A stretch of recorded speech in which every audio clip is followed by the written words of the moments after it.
dia, boa tarde ou boa noite, a depender do horário que você esteja assistindo esse vídeo. Tudo bem com você? Eu sou o professor Fábio e no vídeo de hoje eu gostaria de conversar com você um pouco a respeito dos limites de função composta. Vamos lá?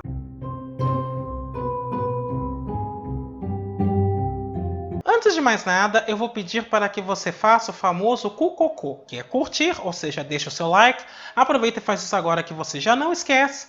Comenta, ou seja, utiliza a área dos comentários para continuar dialogando comigo, apresentando suas dúvidas ou apresentando sugestões de outros assuntos que você gostaria que fossem tratados neste canal. E, caso você goste desse vídeo, compartilhe com seus amigos, com seus contatos, com aquele seu colega que está precisando de uma ajuda em cálculo. Além disso, vou pedir para você clicar no sininho, se inscrever e ativar as notificações. Desta forma, toda vez que sair um vídeo novo, você será imediatamente avisado. O objetivo deste vídeo é discutir brevemente com você a definição de limite de função composta e como podemos calcular esses limites. Para isso, sem mais delongas, comecemos analisando um teorema. Eu tenho f e g, duas funções reais, tais que a imagem da f está contida no domínio da g. Sim, o limite de f de x para x tendendo a p em a e g é uma função contínua em a, então o limite para x tendendo a p da g aplicada em f de x é o limite para u tendendo a a da função g de u. Então, como demonstramos isso? Sendo g contínua em a, então eu posso dizer que o limite para u tendendo a a de g de u é igual a g de a. Daí, dado epsilon maior que zero, existe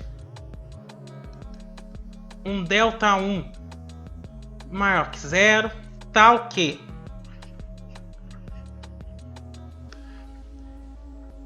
se o módulo de u menos a for menor do que delta 1, então o módulo de g de u menos g de a é menor do que epsilon. Agora, a segunda observação que eu irei fazer é o seguinte: como limite para x tendendo a p de f de x é igual a a, então na definição de limite temos que, dado epsilon maior que zero, existe um delta maior que zero, tal que se o módulo de x menos p for menor do que delta, então o módulo de f de x menos a é menor do que epsilon. Esse epsilon que eu estou pegando é um epsilon positivo qualquer. Em particular, se isso vale para todo o epsilon, vale também para delta 1. Então, para delta 1 maior que zero, existe um delta maior que zero, tal que se módulo de x menos p for menor do que delta, então o módulo de f de x menos a é menor que delta 1. Só que pelo que nós observamos, quando isso acontece, isso equivale a dizer que o módulo de g de f de x menos g de a é menor do que epsilon. Basta lembrar que esse f de x está no local do u que vimos anteriormente. Portanto, o que eu acabei de demonstrar é o seguinte, que quando x menos p fica menor do que delta, g de f de x menos g de a é menor do que epsilon. Ou seja, o limite para x tendendo a p de g aplicado em f de x, neste caso é g de a, que também, como vimos, é o limite para U tendendo a A de G de U. E isso encerra esta demonstração.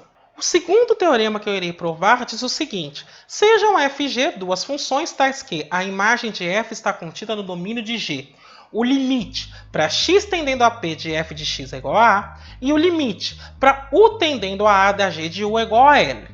Nessas condições, se existir um R maior que zero, tal que f de x é diferente de A, desde que módulo de x menos p seja menor do que R, ou seja, nas vizinhanças do ponto P, então o limite para x tendendo a p de g de f de x existirá, e mais ainda, esse limite é a mesma coisa que o limite para U tendendo a A de G de U. Antes de mais nada, eu quero ressaltar que aqui eu estou trabalhando com funções reais de uma variável real, por isso os resultados só se aplicam para essas funções.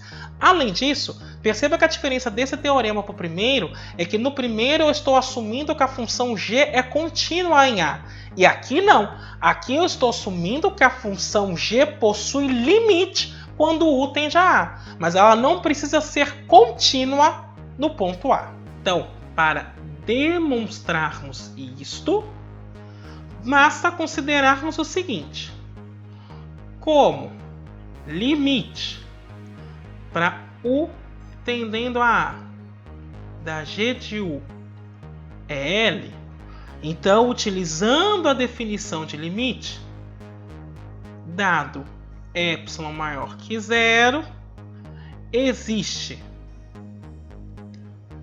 um Δ1 maior do que zero, tal que, se módulo de U menos A for menor que esse Δ1, então o módulo de G de U menos L é menor do que epsilon. Agora, por hipótese, o que eu também tenho é que o limite para x tendendo a p de f de x é igual a A.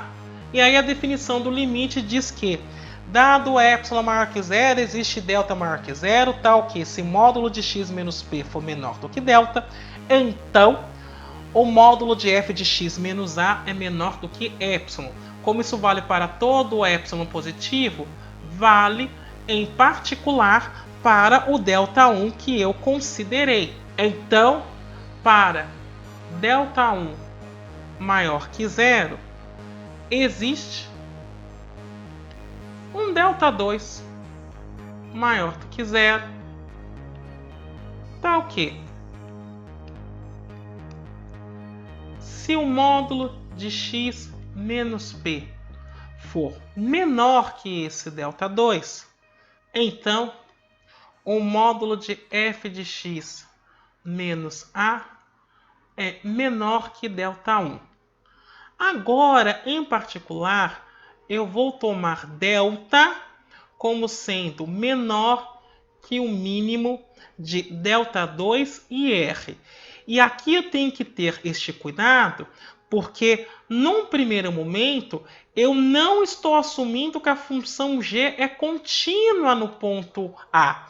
Aliás, g pode nem estar definida em A. Por isso é muito importante garantir que a f de x, numa determinada vizinhança do ponto A, não se torne igual a ela. Porque neste momento eu estou avaliando o limite na vizinhança. E limite é um conceito que se avalia na vizinhança. Para evitar que eu esteja calculando a g no ponto A, e a g pode eventualmente nem estar definida ali, eu exijo então que a f seja diferente de A numa determinada vizinhança. Essa vizinhança tem tamanho R, conforme está na hipótese. Bem, ao considerarmos esse delta, eu tenho o seguinte, que módulo de x menos p menor do que delta implica, no primeiro momento, que f de x menos a é menor do que Δ1. E aqui eu estou garantindo que este f de x não é A. E isso, por sua vez, implica, utilizando a definição de limite, que g de f de x menos L é menor do que epsilon. Portanto, o limite para x tendendo a p de g aplicado em f de x é L. E isso, por sua vez, é o limite para U tendendo a A de G de U. E era isso que nós gostaríamos de demonstrar. Algumas observações importantes. A primeira é a seguinte.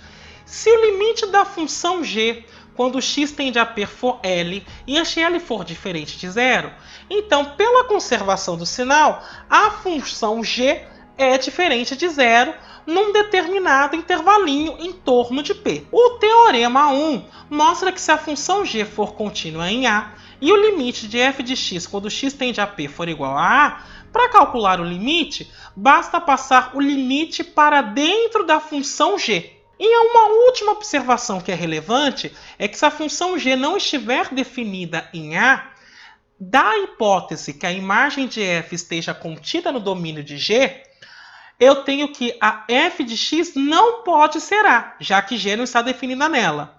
Portanto, esta hipótese que eu considerei no teorema 2, que existe um R maior que zero, tal que f de x seja diferente de A para módulo de x menos p menor do que R, é dispensável, porque isso não vai acontecer mesmo. Agora, se a g for definida em A, mas não é contínua nesse ponto, então nós veremos um pouco adiante que essa condição é necessária, senão o resultado não é mais válido. Então vamos fazer alguns exemplos para calcular limite de função composta.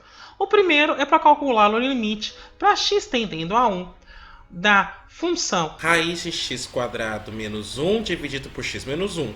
Veja, quando eu estou trabalhando o limite dessa função, isso nada mais é do que calcular apenas o limite dentro da raiz, já que a raiz é uma função composta. E aí perceba o seguinte, neste caso, eu vou apenas manipular o que está dentro da raiz para ficar com algo que seja possível de aferir um limite.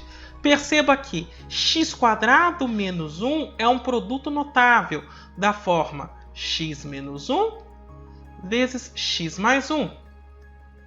E isso está dividido por x menos 1. Eu corto esses dois elementos e, portanto, isso fica o limite para x tendendo a 1 da raiz de x mais 1. E aí eu posso calcular o limite direto por substituição. Isso vai ficar a raiz de 1 mais 1, que é a raiz de 2. No segundo exemplo, eu estou calculando o limite para x tendendo a 1 de 3 menos x ao cubo elevado à quarta menos 16, dividido por x ao cubo menos 1. Perceba que se eu substituir 1 direto, eu vou ter 1 ao cubo, que é 1, menos 1, e o denominador vira 0. Portanto, eu teria que manipular esta fração para que eu possa calcular o limite. Um caminho é fazer uma mudança de variável, e isso também seria associar a uma composição de funções. De que maneira? Eu vou chamar de 3 menos x ao cubo de u. E aqui perceba o seguinte, se eu faço essa mudança de variável, o que eu tenho é x ao cubo igual a 3 menos u. Mas isso implica em dizer que x ao cubo menos 1 é 3 menos u menos 1. E isso vai ficar 2 menos u. Portanto, o limite para x tendendo a 1 de 3 menos x ao cubo à quarta menos 16 dividido por x ao cubo menos 1 acabou de virar o limite de u à quarta menos 16 dividido por 2 menos u. E agora, para deixar tudo em função da variável u, o que eu faço é o seguinte. Se x tende a u, então este termo 3 menos x ao cubo, na realidade, tende a 3 menos 1. 3 menos 1, 2. Então, o meu limite agora é com u tendendo a 2. E aí perceba o seguinte, o que eu tenho aqui em cima é um produto notável, é o produto da soma pela diferença. Então isso pode ser escrito como u ao quadrado menos 4 vezes u ao quadrado mais 4. E aqui, no denominador, eu vou apenas tirar um sinal e isso fica menos u menos 2. Perceba que ainda eu tenho um produto notável no numerador, que é u quadrado menos 4. Então, isso fica o limite para u tendendo a 2 de u menos 2 vezes u mais 2 vezes u ao quadrado mais 4 dividido por menos u menos 2. Eu vou cancelar esse denominador com esse termo. E agora perceba que eu posso substituir 2 sem problema nenhum. Então isso fica menos 2 mais 2, 4. Vezes 2 ao quadrado, 4 mais 4, 8. E isso dá menos 32. Eu poderia abrir aquele 3 menos x ao cubo à quarta e escrever o produto então que daria, e depois eu teria que simplificar com x ao cubo menos 1 de alguma maneira. Perceba que ao fazer essa mudança de variável, ou seja, no fundo eu estou aplicando uma espécie de composição de funções, eu consigo obter também o resultado de maneira um pouco mais simples. No terceiro exemplo, eu vou calcular o limite para x tendendo a menos 1 de raiz cúbica de x mais 2 menos 1 dividida por x mais 1. Perceba que se eu substituir menos 1 direto, eu vou ter problema no denominador. Então a ideia é novamente fazer uma mudança de variáveis. Aqui eu vou chamar raiz cúbica de x mais 2 de u. E aí perceba o seguinte. Se x tende a menos 1, então u tende a raiz cúbica de menos 1 mais 2, que vai dar raiz cúbica de 1, que por sua vez é 1. Além disso, eu tenho da expressão u é igual a raiz cúbica de x mais 2, eu tenho que u ao cubo é x mais 2. E, portanto, o x seria u ao cubo menos 2. E dessa expressão eu concluo que x mais 1 vai ser u ao cubo menos 2 mais 1, que isso dá u ao cubo menos 1. E agora, então, eu farei a substituição para calcular aquele limite. Portanto, o limite para x tendendo a menos 1 de raiz cúbica de x mais 2 menos 1 dividido por x mais 1 vira o limite para u tendendo a 1 de u menos 1 dividido agora por u ao cubo menos 1. E aí eu vou fazer então a fatoração de u ao cubo menos 1, já que 1 é raiz dele, para verificar como é que eu posso substituir esse denominador. Perceba o seguinte, u ao cubo menos 1 pode ser dividido por u menos 1. Lembre-se, se eu tenho uma raiz de um polinômio, então este polinômio é divisível pela variável, que no caso é u, menos a raiz. Neste caso, 1 é a raiz de u ao cubo menos 1. Por isso que eu posso dividir por u menos 1. E agora comecemos a divisão. U ao cubo dividido por u ao quadrado. Vezes u ao cubo passa para cá, menos u ao cubo. U ao quadrado vezes menos 1, menos u quadrado. Passa para cá, mais u quadrado. Cancelo e agora eu tenho u quadrado menos 1. U quadrado dividido por u dá mais u. U vezes u ao quadrado passa para cá, menos u quadrado. U vezes menos U, passa para cá, mais U. Cancelo. E agora eu fico com U menos 1. U dividido por U dá 1. 1 vezes U menos U. E 1 vezes menos 1, passa para cá, mais 1. E a hora que eu somo os dois, o resto dá 0. Portanto, este limite que eu estou aferindo é igual ao limite para U tendendo a 1 de U menos 1 dividido por U menos 1, que multiplica U ao quadrado mais U mais 1. Cancelo esses dois termos e o resultado agora fica 1 sobre 1 mais 1 mais 1, que dá 3. Então esse limite é 1/3. No exemplo 4, eu tenho que o limite para x tendendo a p de f de x é igual a L. Então, o limite do módulo de f de x ao quadrado é igual a L ao quadrado. Perceba o seguinte, se eu tenho a função h de u igual u ao quadrado e a função g de x é igual a módulo de x, então, na realidade, o módulo de f de x ao quadrado nada mais é do que a função h aplicada na função g aplicada em f de x. A g é módulo de f de x e a h pega quem está aqui dentro e eleva ao quadrado.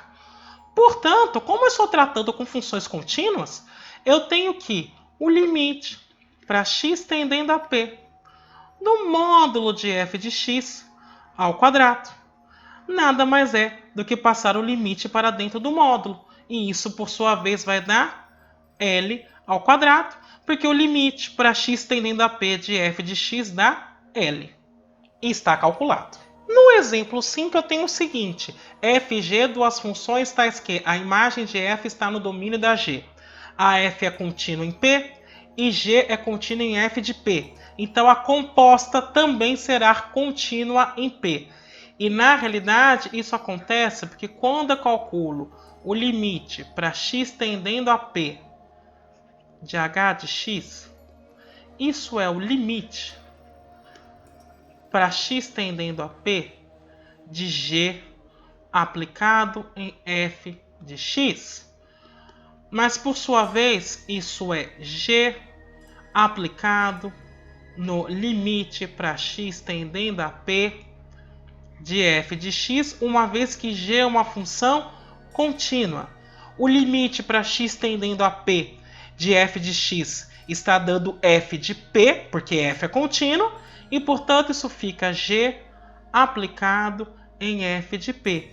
E é justamente quando eu igualo o começo com o final, eu posso concluir, então, que a função h, que é dada por g bola f aplicada em x, é uma função contínua. E no exemplo 6, eu quero comprovar uma observação que eu fiz. Eu disse o seguinte, se eu tenho uma função g que não é contínua num ponto, mas está definida nele, no momento em que eu faço a composição, eu preciso garantir que a f ao redor do ponto que eu vou avaliar seja diferente daquele ponto de descontinuidade da g. Desta maneira, na hora que eu for calcular o limite de g composto com f de x, eu não tenho problemas. Perceba o seguinte, se eu calculo de cara g aplicado em f de x, isso é g de 1, e a função que é descontínua em 1 vale 3.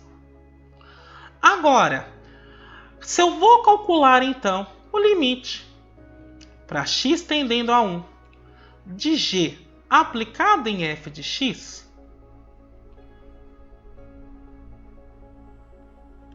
isso dá 3. Porque g aplicado em 1 é 3 e vira uma constante. Se eu for calcular o limite para u tendendo a 1 de g de u, isso é o limite para u tendendo a 1 de u mais 1. E a hora que eu substituo, isso fica 2. Então perceba que nesse caso, eu não poderia passar o limite para dentro se eu estiver avaliando somente a função g. Este limite e este não são iguais, o que contradiz o resultado visto no Teorema 2. Bom, era isso que eu gostaria de discutir com você hoje. Espero que tenha sido proveitoso. Eu me despeço por aqui. Até a próxima!